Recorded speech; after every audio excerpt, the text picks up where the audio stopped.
Marcus Chen had always been different, and everyone made sure he knew it. At 17, he was the shortest kid in his grade, spoke with a slight stutter when nervous, and spent most of his free time listening to animal sounds in the forest behind his house. While other teenagers were playing virtual reality games or dating, Marcus sat for hours with his homemade recording equipment, trying to understand what animals were really saying to each other.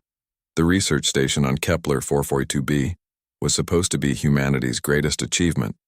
After decades of space travel, they had finally found a planet that could support human life. The settlement of New Terra housed 3,000 colonists, scientists, and their families. Marcus was there because his mother, Dr. Sarah Chen, was the lead xenobiologist studying the planet's ecosystem. Everyone at the station thought Marcus was weird. The other kids his age called him Animal Boy and made howling sounds whenever he walked by. They laughed when he tried to explain that every species had its own complex language, that communication was far more sophisticated than humans realized. Even the adults smiled politely but clearly thought he was wasting his time with silly childhood fantasies. The alien wolves were the reason most people stayed inside the safety barriers after dark. These creatures were unlike anything from Earth. They stood nearly 4 feet tall at the shoulder with thick gray fur that shimmered with an almost metallic sheen. Their eyes glowed with an eerie blue light, and they moved through the forest with an intelligence that made everyone uncomfortable. The colonists had tried to study them from a distance, but the wolves seemed to anticipate every human movement, always staying just out of reach. Dr. Harrison, the station commander, had declared the wolves dangerous. They're predators, he announced during community meetings. We don't know their capabilities and we can't risk colonists' safety. Most people agreed. The wolves were mysterious, unpredictable, and their haunting howls that echoed through the night made everyone nervous. But Marcus heard something different in those howls. While others heard threatening sounds, he detected patterns, rhythms, and what seemed like actual conversation. He had been secretly recording the wolves for 3 months, staying up late with headphones, analyzing every sound they made. His computer was filled with audio files, waveform analysis, and notes that would have impressed any linguist if anyone had bothered to look. The breakthrough came on a Tuesday night when Marcus was sitting at his bedroom window, recording the pack that had gathered near the settlement's edge. Through his headphones, he heard something that made his heart race. The wolves weren't just howling randomly. They were using different tones, specific patterns, and what sounded like individual names for each pack member. He spent the entire night replaying the recordings, cross-referencing them with sounds he had captured over the previous weeks. By morning, Marcus was exhausted but excited. He had identified at least 30 distinct words in the wolf language, including what appeared to be warnings, greetings, and even expressions of affection between pack members. When Marcus tried to tell his mother about his discovery, she was getting ready for an important meeting with the planetary survey team. "That's nice, honey," she said absently, checking her research tablet. "But I'm presenting our preliminary ecosystem findings today. We can talk about your hobby later." Marcus felt the familiar sting of being dismissed. Even his own mother thought his work was just a teenage obsession. He decided to approach Dr. Harrison directly, bringing his recordings and analysis to the commander's office. Harrison barely looked up from his paperwork when Marcus entered. "Sir, I think I've figured out how the wolves communicate," Marcus began, his voice shaking slightly from nervousness. Harrison sighed and leaned back in his chair. "Son, I appreciate your interest in the local wildlife, but we have real scientists studying these creatures.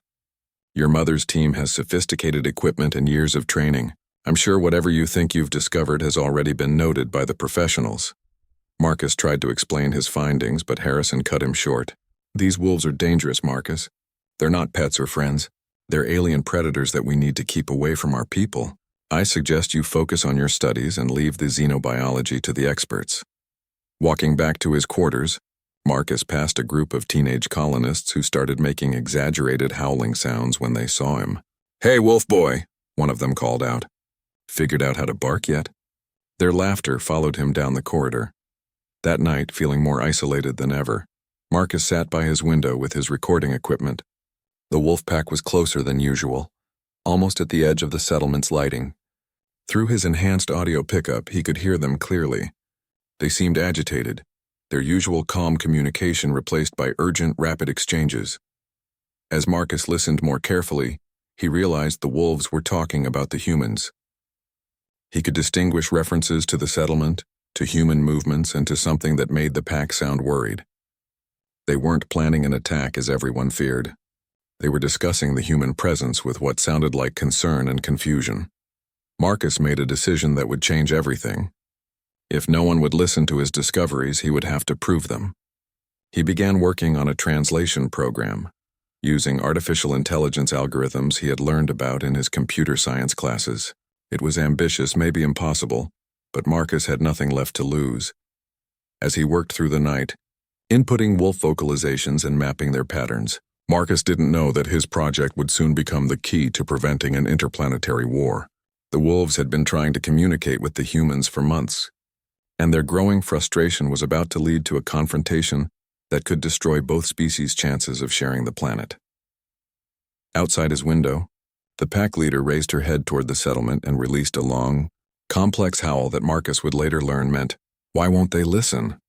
But for now, he was the only human who had any hope of understanding the desperate message hidden in that alien song. Marcus worked for 2 weeks straight on his translation program, surviving on energy bars and coffee while other students attended classes. His mother had stopped asking about his whereabouts, assuming he was just going through a typical teenage phase of avoiding social activities. The irony wasn't lost on him that his antisocial behavior was actually the most social thing he had ever attempted. The artificial intelligence program he had cobbled together from open-source language processing software was crude, but functional. Marcus fed it hundreds of hours of wolf recordings, marking emotional contexts, situational patterns, and repetitive phrases. Slowly, a basic vocabulary emerged. The wolves had words for danger, food, family, territory, and surprisingly, curiosity and friendship. What amazed Marcus most was discovering that the wolves had been actively trying to communicate with humans since the settlement's establishment. Their approach to the settlement barriers wasn't predatory stalking as everyone assumed. They were attempting first contact, using the same protocols they would use with other intelligent species they encountered. The wolves had a sophisticated social structure, with designated diplomats, scouts, and knowledge keepers. The pack leader, whom Marcus had started calling Symphony because of her complex vocalizations, appeared to be their chief communicator. She had been trying to establish peaceful relations with the humans for months, growing increasingly frustrated by the lack of response. Marcus discovered that the wolves called humans the silent ones because they never responded to attempts at communication. In wolf society, ignoring another intelligent being's attempts at contact was considered deeply offensive, bordering on hostile behavior. The wolves were beginning to interpret human silence as a declaration of territorial aggression. The translation breakthrough came when Marcus realized that wolf language wasn't just vocal.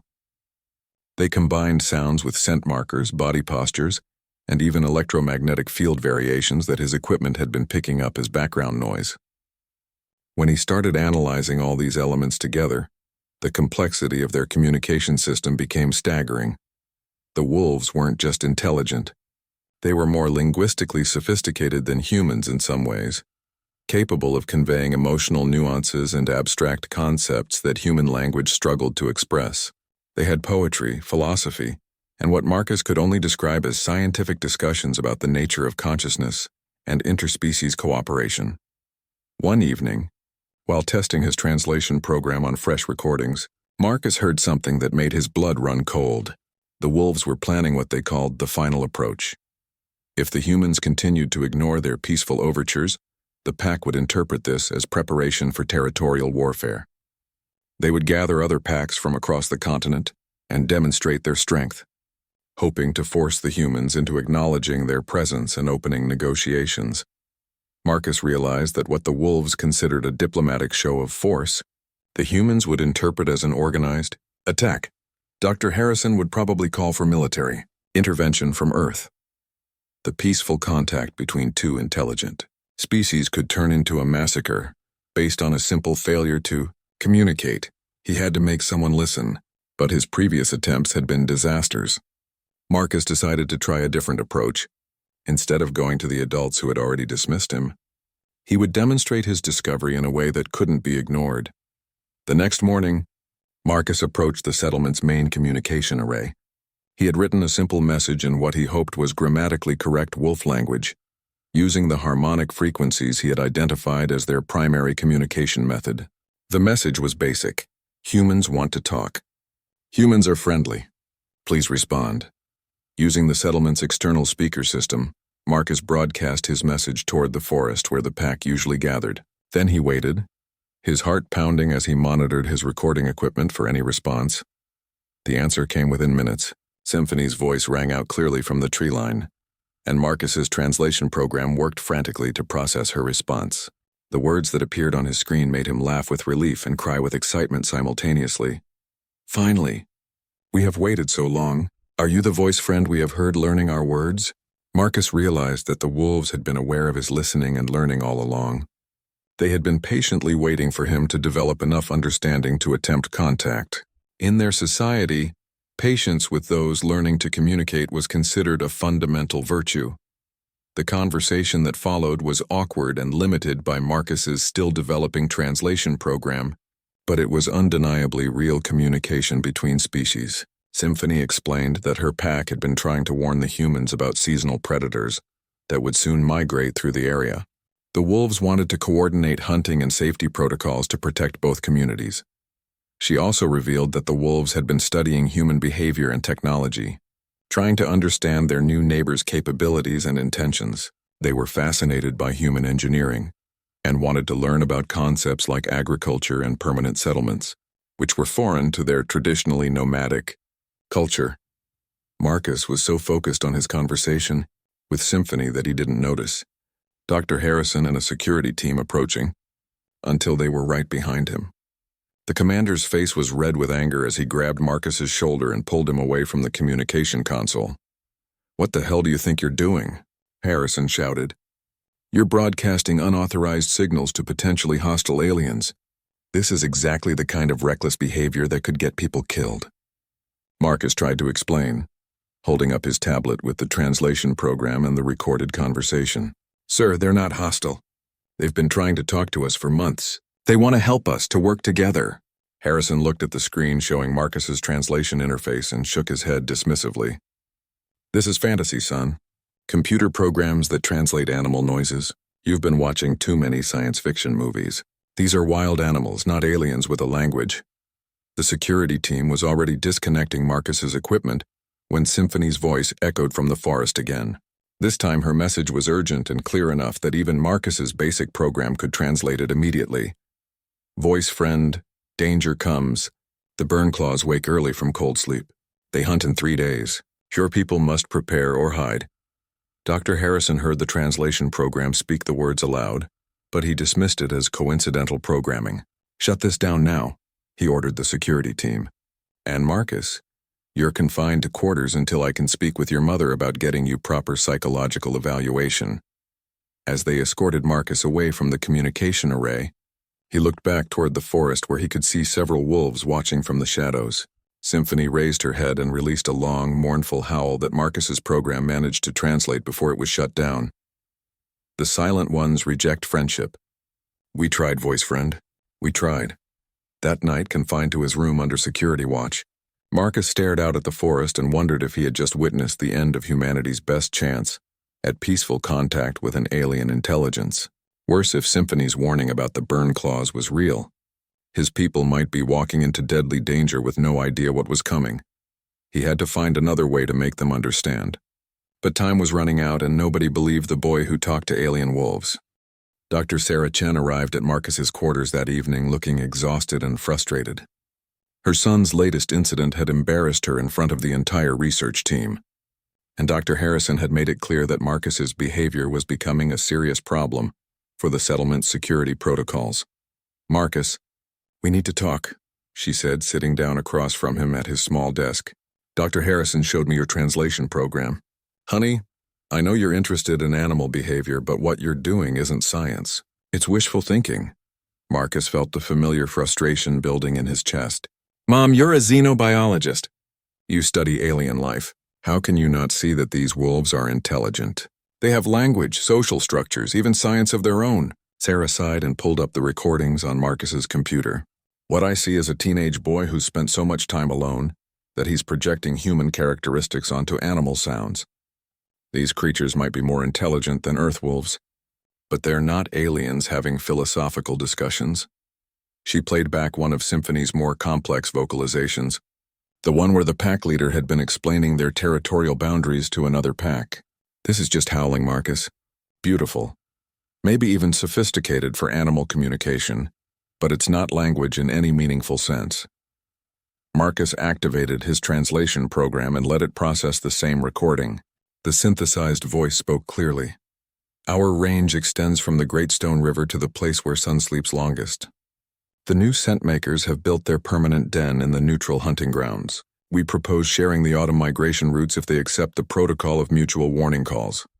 Sarah stared at the translation, her scientific skepticism warring with what she was hearing. Marcus, you programmed this computer. You could have made it say anything you wanted. Mom, I'll prove it to you, Marcus said desperately. Ask me to say something specific in wolf language. Something I couldn't have prepared for. Then we'll broadcast it and see if they respond appropriately. Before Sarah could answer, Marcus's father, Engineer Chen, burst into the room with his communication tablet showing urgent alerts. Sarah, we have a problem. The perimeter sensors are picking up massive movement in the forest. Something big is coming this way. Through the window, they could hear the wolf pack's agitated calls echoing through the night. Marcus's translation program, still running, began processing the emergency communications. Burn claws approach from the deep territories. All packs retreat to high ground. Warning to all life. The ancient hunters wake. Dr. Harrison's voice crackled over the settlement's communication system. All residents report to emergency stations. We have confirmed sightings of large predators approaching the settlement. This is not a drill. Repeat, this is not a drill. Marcus grabbed his parents' arms. This is what Symphony was trying to warn us about. The burn claws she mentioned. The wolves know about these creatures, they know how to survive them, but Harrison won't listen. Sarah looked torn between her scientific training and the evidence of her own ears. The wolf communications were becoming more frantic, and Marcus's program was translating increasingly urgent warnings about creatures that were apparently far more dangerous than the wolves themselves. The burn claws hunt by heat scent, the translation program announced as it processed Symphony's voice from somewhere in the nearby forest. They track living warmth across great distances. High ground and deep cold are the only safety. Why do the silent ones not flee? Engineer Chen looked at his son with new respect. Marcus, if you can really communicate with them, ask them how we can protect the settlement. These buildings weren't designed to withstand large predator attacks. Marcus rushed to his window and activated his makeshift communication setup, broadcasting a desperate message. Symphony, this is voice friend. Our people don't understand danger. How can we make settlements safe from burn claws? The response came quickly, Symphony's voice carrying clearly across the distance. Voice friend. Your people must kill all heat makers in your den. The burn claws hunt the bright warm. Use only the cold light that makes no heat scent. Gather all life in the deepest, highest place. The burn claws cannot climb the smooth stone walls if there is no heat scent to guide them. Marcus turned to his parents. She's saying we need to shut down all heating systems and power generators. Use only emergency lighting that doesn't produce heat signatures. Everyone needs to go to the highest floors of the main building. Dr. Harrison's voice came over the intercom again. Engineering teams. We're tracking multiple large heat signatures approaching the settlement. Estimated arrival in 2 hours. Prepare defensive protocols. Engineer Chen was already activating his emergency communication link to the settlement's control center. Harrison, this is Chen. My son might have critical intelligence about these creatures. You need to listen to him. Chen, I don't have time for your son's animal fantasies, Harrison replied tersely. We're dealing with a real crisis here. Sarah grabbed the communication device from her husband. Commander, this is Dr. Chen. As chief xenobiologist, I'm requesting emergency consultation status for my son's research. His translations are providing tactical intelligence about the approaching predators. Through the window, they could see the wolves retreating rapidly toward higher ground, their blue glowing eyes creating streams of light moving through the forest. Marcus's equipment picked up Symphony's voice again. Voice friend, the burn claws will reach your den before moon peak. Your people have little time. Do they understand the danger? Marcus broadcast back. Some understand. Others do not believe. What do burn claws look like? How do they hunt? Symphony's response made everyone in the room go pale. Burn claws are twice the size of our largest pack brothers. Their skin glows with heat light that burns other life. They hunt by following heat-scent trails and can track warm prey across an entire territory. They fear only deep cold and high stone. When the ancient ones ruled this world, the burn claws were their greatest hunters. Dr. Harrison finally agreed to meet with Marcus, but only because the engineering team had confirmed that the approaching creatures were generating enormous heat signatures that were confusing their sensor equipment. The wolves' retreat pattern matched exactly with the thermal readings of something large and dangerous moving through the forest. Marcus found himself in the settlement's command center, surrounded by adults who had dismissed him for months. His translation equipment was connected to the main communication array, and everyone was listening as Symphony provided real-time intelligence about creatures that the human colonists had never encountered. The burn claws move slowly, but cannot be stopped by small weapons. Symphony's translated voice explained. They are ancient predators from the time before the Great Cooling. They sleep for many seasons and wake only when the world grows warm enough to support their heat burning. Dr. Harrison looked at Marcus with a mixture of amazement and disbelief. Son, if this is real, you might have just saved all our lives. But I need to know, can we trust these wolves? How do we know this isn't some kind of elaborate trap? Marcus looked out at the forest where he could see Symphony waiting at the edge of the tree line. Her pack had retreated to safety, but she had stayed behind, close enough to maintain communication with the settlement. Commander, Marcus said quietly, she stayed to help us even though her own pack is in danger. If that's not trust, I don't know what is. The first burn claw emerged from the forest 20 minutes later, and everyone understood immediately why the wolves had been so afraid. The burn claw that emerged from the tree line was nothing like any creature in Earth's evolutionary history. Standing 12 feet tall at the shoulder, it resembled a massive lizard crossed with a bear, but its skin literally glowed with an orange-red heat that made the air shimmer around it. Steam rose from the ground where its feet touched, and the metal detection equipment began overheating just from its proximity to the settlement. My God, Dr. Harrison whispered, watching the thermal readings spike beyond their sensors' capacity to measure. That thing is generating temperatures hot enough to melt steel. Through Marcus's communication array, Symphony's voice provided urgent guidance. The first burn claw scouts for others. It tests the heat sense of your territory. If your people have followed the cooling protocol, it will find nothing to track and move away. But if any warm bright remains, it will call the hunting pack. Marcus translated rapidly as the command center staff watched the creature move slowly around the settlement's perimeter. The burn claw's head swayed back and forth like a massive serpent, sampling the air for thermal signatures. Every few steps it would pause and emit a low rumbling sound that made the settlement's walls vibrate. It's definitely tracking heat signatures, confirmed Chief Engineer Rodriguez, monitoring their hastily shut-down power systems. We've managed to kill most of the heating units, but the main reactor is still generating significant thermal output. We can't shut that down without losing life support. Symphony's translated warning came immediately. The great heat maker under your den will draw all burn claws to this place. Voice friend, your people must hide the great heat or all will die when the hunting pack arrives. Dr. Harrison turned to Marcus with desperate urgency. Ask her how the wolves hide their body heat. There has to be something we can do to mask the reactor's signature. Marcus broadcast the question, and Symphony's response revealed the wolves' survival strategy. We cover ourselves with mud from the cold streams and stay in the deep earth caves where the stone cold protects us. But your people cannot survive the deep cold as we do. You need the heat maker to live.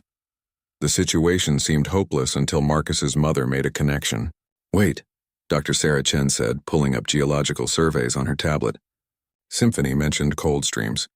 Marcus asked her about the thermal springs we discovered during our initial survey. If there are natural cold water sources, maybe we can use them to create a thermal barrier. Marcus quickly relayed the question. Symphony's response was excited. Yes, the voice friend's pack understands. The cold streams that flow under your territory can mask heat scent if you bring the cold water above ground. We have watched your people dig channels for water movement. Use the cold streams to make a heat scent barrier around your den. Engineer Rodriguez immediately grasped the concept. She's talking about flooding the area around the settlement with cold water from the underground springs. If we can create a thermal gradient that confuses their heat tracking, it might work. The next 2 hours were a frantic race against time. While the first Burn Claw continued its perimeter reconnaissance, the settlement's engineering teams worked to redirect cold spring water through hastily constructed channels around the main buildings. Marcus maintained constant communication with Symphony, who provided detailed instructions based on her pack's centuries of survival experience with these ancient predators. The cold water must flow in circles around your den. Symphony's translated guidance continued. The Burn Claws follow heat-scent trails like rivers of warmth. If the cold water breaks these rivers, the Burn Claws become confused and move to easier hunting grounds. As the improvised cooling system began to function, thermal sensors showed a dramatic drop in the settlement's external heat signature. The first Burn Claw's behavior changed immediately. Instead of the methodical grid search it had been conducting, the creature began moving in confused circles, its head swaying frantically as it tried to relocate the thermal trail it had been following. "It's working," Dr. Harrison announced with amazement. "The creature can't lock onto our position anymore." But Symphony's next message brought sobering news. "Voice friend, the first Burn Claw sends the confusion call to others. When they cannot find prey easily, they bring the entire hunting pack to investigate. Many Burn Claws will come now." Marcus felt his stomach drop. How many is many? Symphony's response made everyone in the command center go silent. The ancient stories tell of hunting packs with 30 or more Burn Claws. They hunt together when prey is difficult to find. Your people's cold water trick will not fool so many hunters working together. Dr. Harrison looked around the command center at his exhausted staff. "We can't evacuate 3,000 people in time, and our ships aren't equipped for emergency mass departure. Marcus, ask her if there's any other way to survive this." Marcus broadcasted the desperate question, and Symphony's response came after a long pause that felt like hours. "There is one way, but it requires trust between your people and mine. The Burn Claws fear the pack song of many wolves singing together. It reminds them of the ancient ones who once hunted them. If your people can make the pack song with our voices, the Burn Claws might flee rather than hunt." "She's talking about some kind of coordinated vocalization," Marcus explained to the increasingly desperate command staff. "The wolves have a specific sound that scares these creatures, but they need human voices to amplify it." Dr. Harrison shook his head. "Marcus, even if that's possible, how could we coordinate something like that? We don't speak their language, and we have no idea what this pack song sounds like." Marcus looked at his translation equipment and made a decision that would either save everyone or doom them all. "Symphony," he broadcasted. "Will you and your pack come to our settlement? Will you trust us enough to sing the pack song together?" The silence that followed seemed endless. Finally, Symphony's voice came back with a response that made Marcus's eyes fill with tears.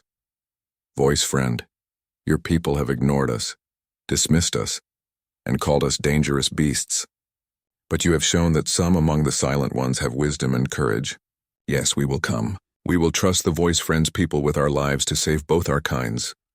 Through the command center's windows, they watched as Symphony emerged from the forest, followed by her entire pack.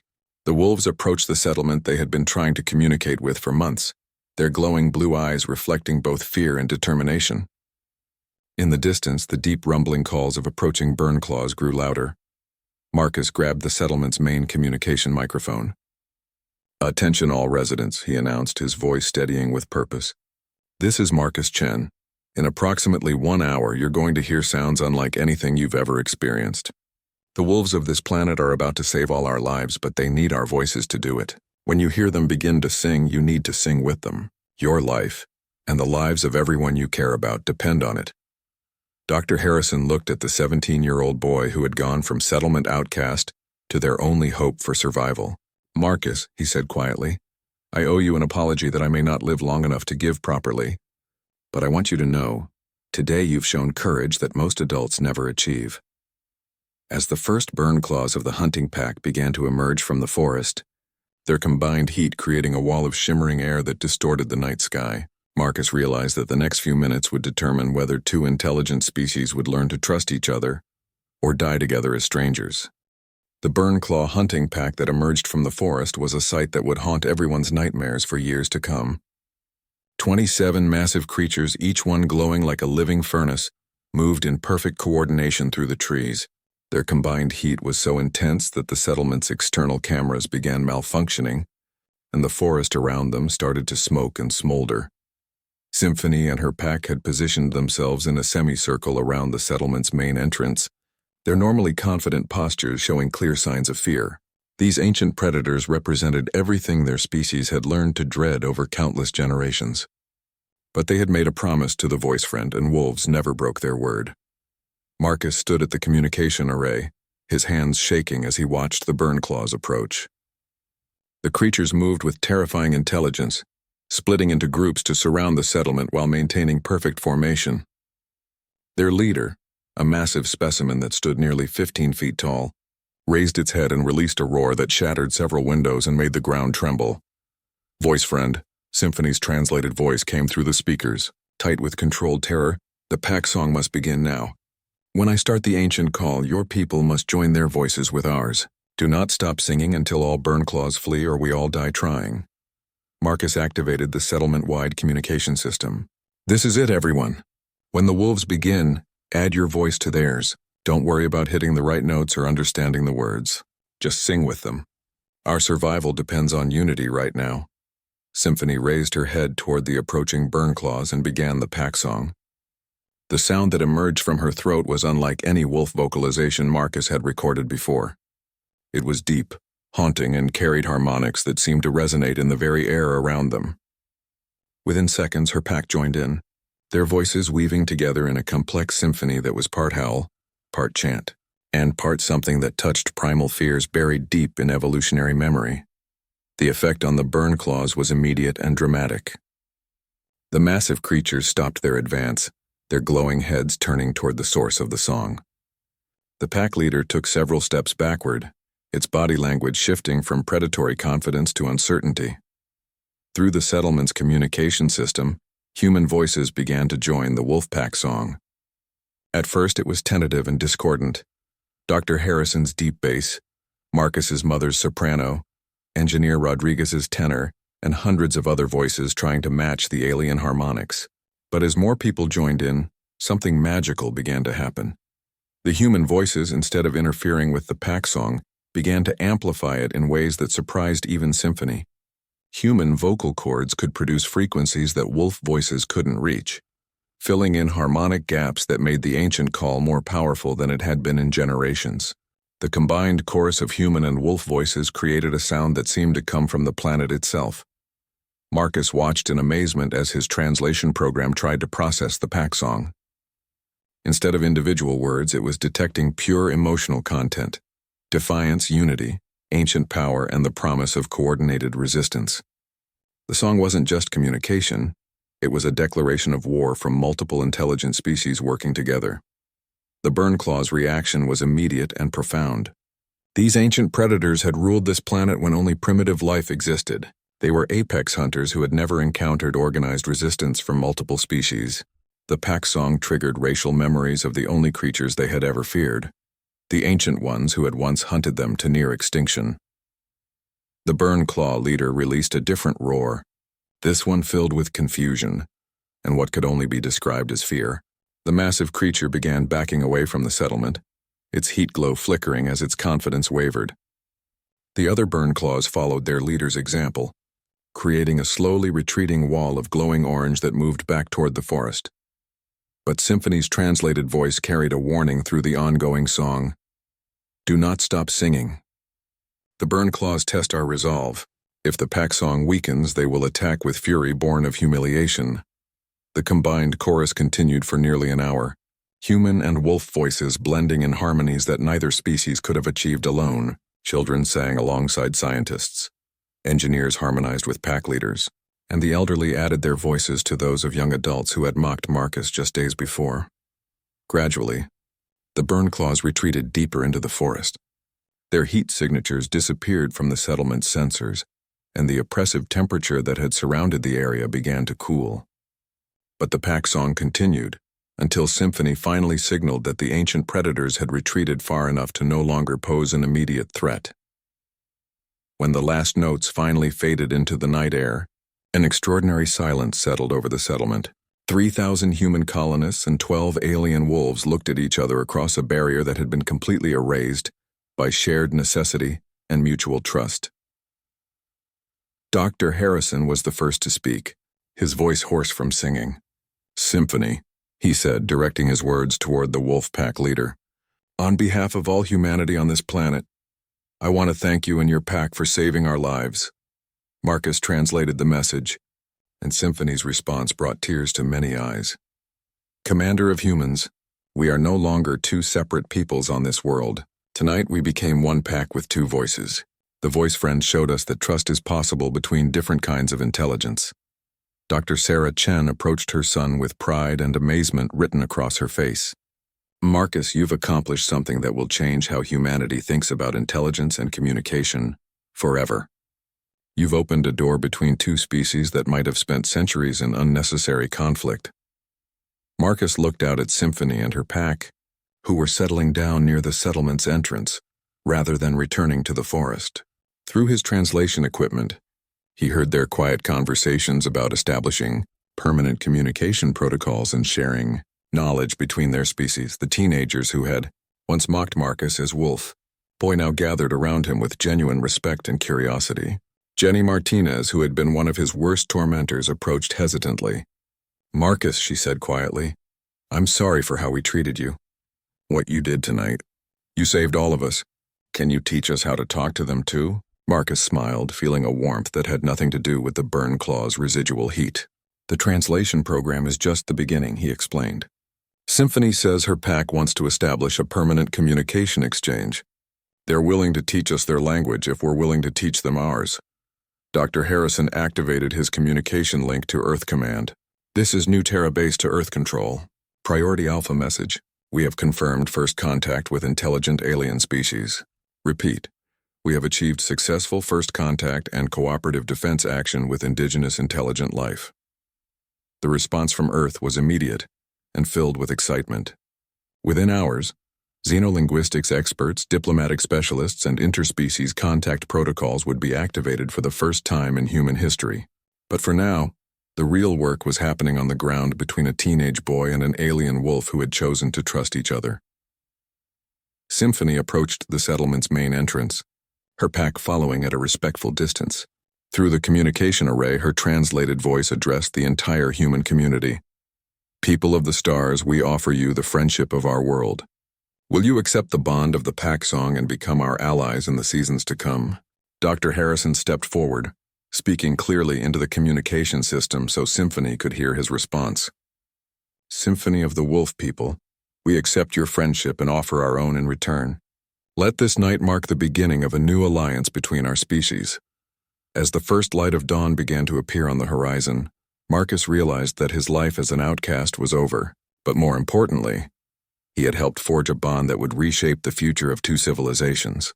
The boy who had once been mocked for believing animals could talk had become the bridge between worlds. The burn claws would return eventually, as they had for millions of years. But when they did, they would face not one species of prey, but an alliance of intelligent beings who had learned to sing together in the face of ancient terrors. 3 months after the night of the pack song, New Terra had transformed into something unprecedented in human history, a truly integrated interspecies settlement. The formal diplomatic contact with Earth had resulted in a complete restructuring of the colony's mission, with Marcus serving as the primary liaison and translator between humans and the Wolf Confederation.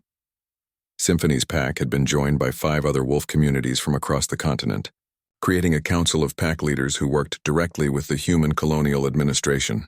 The wolves had designated territories within the settlement's expanded boundaries, and their knowledge of the planet's ecosystem had proven invaluable to human survival and prosperity. Marcus no longer lived as an outcast teenager with a strange hobby. At 17, he held the official title of Interspecies Communication Specialist and was already being recruited by universities on Earth for advanced xenolinguistics programs. But more importantly, he had found his place as the bridge between two civilizations learning to trust each other. The morning council meetings had become the highlight of Marcus's day.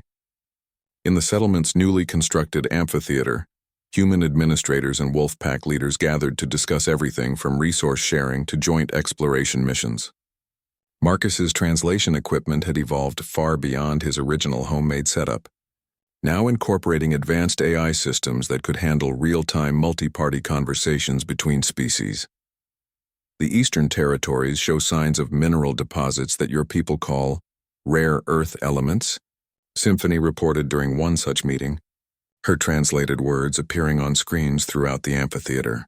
Our scouts have identified 17 sites that might interest your mining specialists. In exchange, we request access to your medical knowledge for treating the bone weakness disease that affects our elderly pack members. Dr. Harrison, who had become one of the strongest advocates for interspecies cooperation, nodded enthusiastically. We can definitely arrange medical consultations. Dr. Chen's biological research team has been developing treatments that might help with calcium deficiency in alien physiology.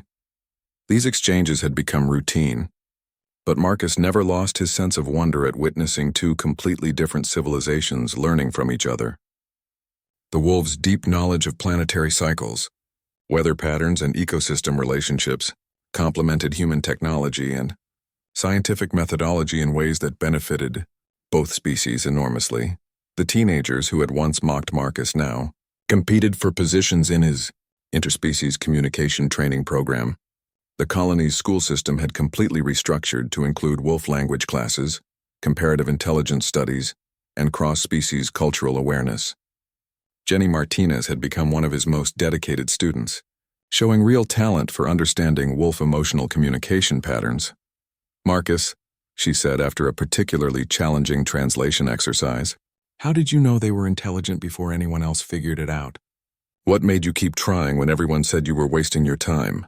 Marcus considered the question while watching a group of human children playing with young wolves in the settlement's central courtyard.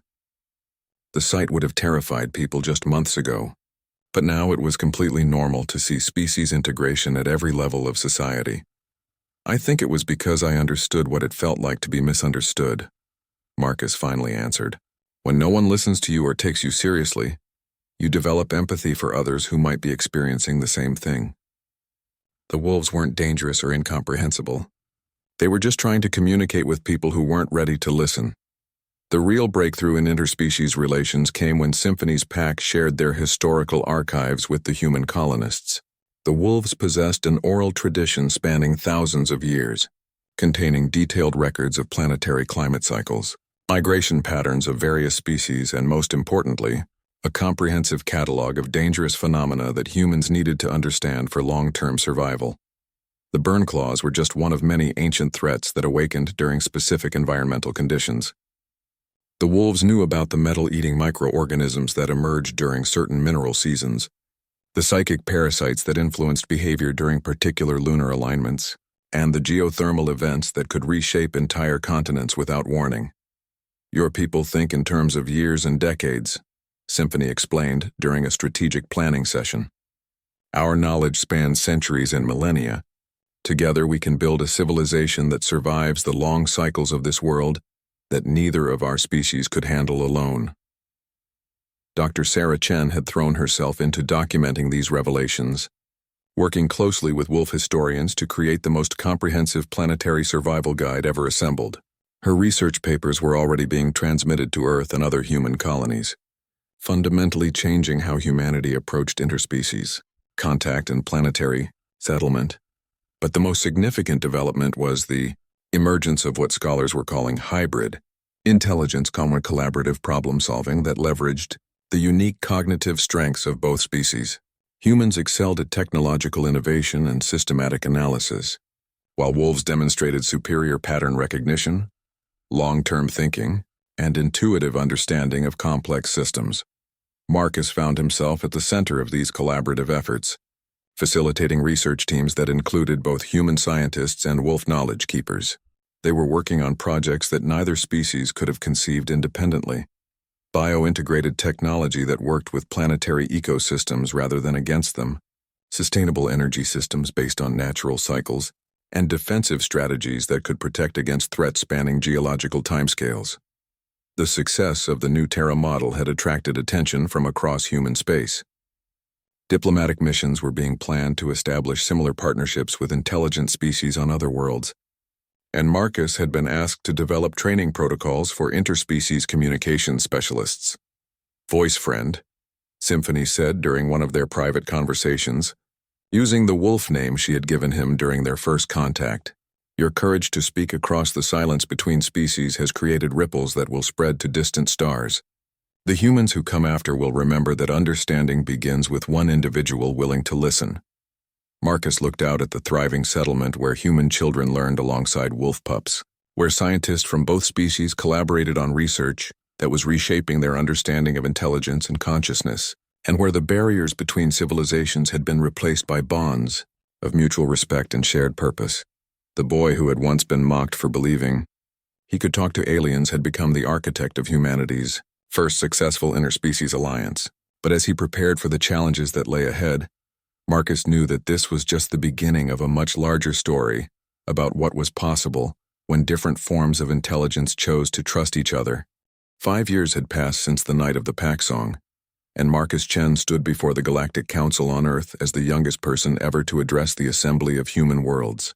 At 22, he had become the foremost authority on interspecies communication, and his methods were being implemented across human space as contact with intelligent alien species became increasingly common. The auditorium filled with representatives from 47 human colonies fell silent as Marcus activated his translation interface, now a sophisticated neural implant that allowed him to communicate seamlessly with multiple non-human intelligences. Behind him, a holographic display showed the thriving civilization that New Terra had become under the Human-Wolf Alliance. 5 years ago, I was a teenage outcast who spent his time listening to animal sounds in the forest, Marcus began, his voice carrying clearly through the assembly hall. Today, I stand before you as proof that the universe is filled with intelligence waiting to be discovered, if we have the courage to listen. The holographic display shifted to show New Terra's current state, a sprawling metropolis where human architecture blended seamlessly with wolf territorial structures, where hybrid technology powered by biological and mechanical systems had created the most sustainable colony in human space, and where children of both species grew up truly bilingual in ways that were reshaping the definition of consciousness itself. The wolves of Kepler 442b taught us that intelligence takes forms we never imagined, Marcus continued. Their 1,000-year perspectives on planetary cycles have allowed us to predict and prepare for environmental changes that would have devastated our colony. Their understanding of ecosystem relationships has enabled us to build the first truly integrated biosphere that supports multiple intelligent species simultaneously.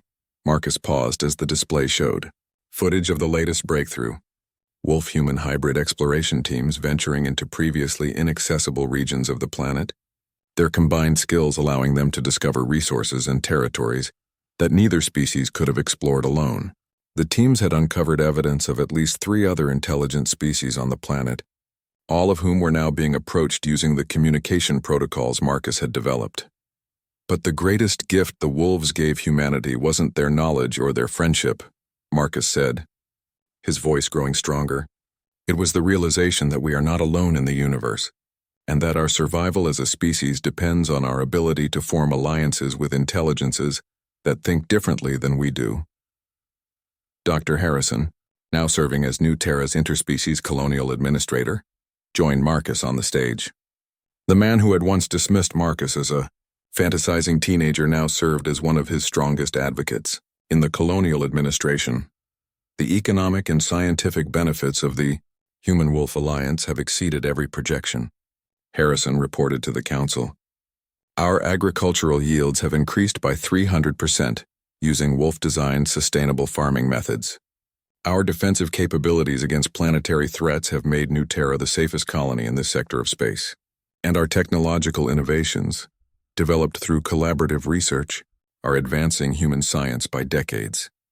The holographic display showed the latest achievement, a biotechnology laboratory where human engineers and wolf knowledge keepers had developed living structures that could adapt to planetary changes, self-repairing systems that evolved to meet new challenges, and communication networks that spanned continents using biological rather than electronic transmission methods. Marcus activated his neural interface, and Symphony's voice filled the assembly hall in perfect real-time translation. Despite being millions of miles away on New Terra, the Wolfpack leader's presence felt immediate and personal to everyone in the auditorium. Humans of the distant stars. Symphony's translated words carried the formal cadence of wolf diplomatic language, The voice friend who stands before you proved that courage and wisdom can bridge any gap between thinking beings. The alliance between our peoples has shown both our species that the universe is vast enough for all forms of intelligence to flourish together. The council representatives listened in fascination as Symphony continued. We offer to share our knowledge with any human community, willing to approach with respect and openness. The patterns of planetary life, the cycles of cosmic forces, and the songs that bind all conscious beings together, these gifts await any who choose friendship over fear. Marcus took control of the presentation again, his confidence born from years of successful interspecies diplomacy. The protocols we've developed on New Terra are being adapted for use with the crystalline intelligences of Rigel Prime. The collective consciousness discovered in the Vega system, and the energy-based entities in the Tau Ceti Nebula. Each contact requires different approaches, but the fundamental principle remains the same. Listen first, assume intelligence, and approach with genuine respect. The display showed preliminary communication attempts with these other alien intelligences, each one presenting unique challenges that were being solved using lessons learned from the Wolf Alliance. Marcus had personally designed the translation matrices for 3 of these first contact situations, and his students were leading communication efforts on 12 other worlds. When I was 17, the greatest scientists and military leaders of our colony couldn't see the intelligence that was literally howling for their attention every night, Marcus said, bringing his presentation toward its conclusion. They weren't stupid or incompetent. They were limited by assumptions about what intelligence looks like and how it should behave. Marcus looked out at the assembly of humanity's most powerful leaders and spoke with the authority of someone who had fundamentally changed his species' relationship with the universe. We are about to enter an era of galactic civilization where humanity will encounter forms of consciousness we can't even imagine yet. Our survival and prosperity will depend on our ability to recognize intelligence in all its forms and to build bridges of communication and cooperation with beings who think in ways completely alien to us. The final holographic image showed children from 6 different species playing together in New Terra's central courtyard, their different forms of communication, creating a symphony of understanding that transcended any single language or culture. The boy who decoded the language of alien wolves became the man who opened the door to a universe full of friends, Marcus concluded. The question for humanity now is, will we walk through that door with open minds and open hearts, or will we let fear and prejudice close it forever? As the assembly erupted in applause that lasted for nearly 10 minutes, Marcus thought about Symphony and her pack, about the children of both species who were growing up as true galactic citizens, and about the countless intelligent beings waiting throughout the universe for someone brave enough to listen to what they had to say. The lonely teenager, who had once recorded animal sounds in his bedroom, had become the architect of humanity's cosmic future. But more importantly, he had proven that the universe was not a cold, empty place filled with threats and competition. It was a vast community of conscious beings, all trying to understand their place in the infinite dance of intelligence and consciousness that connected every thinking being across the stars. Marcus Chen, the voice friend who had learned to speak across the silence between worlds, had given humanity its greatest gift, the knowledge that they were never truly alone.